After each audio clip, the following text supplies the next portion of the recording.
որովհետև ինչ ժողովրդավարական կուսակցությունում, այդ թվում ու առաջին հերթին դաշնակցությունում, երբեք թույլ չի տրվի, այլ կարծիք ունեցող կուսակցականի հեռախոսի մեջ փրփրել ոնց որ Նովիկ Աղազարյանի դեպքում է։ Երբեք թույլ չէր տրվի։ Իսկ ինչ վերաբերվում է այդ խաղաղության փաստաթուղթ ձեր կոչվածին, հա,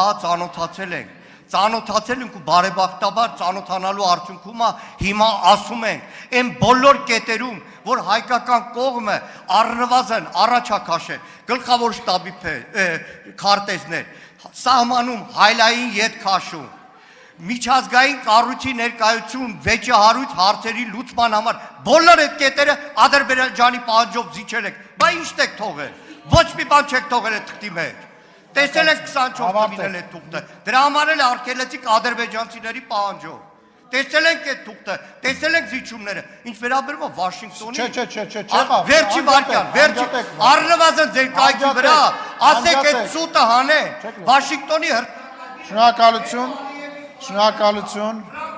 ելույթ չի սա, ելույթ չի, տարին մի անգամ գալիս եք, ելույթ եք ուզում, տարին մի անգամ եք գալիս։ Պարոն Մանուկյան, տեսեք, դուք ինձ մեղադրեցիք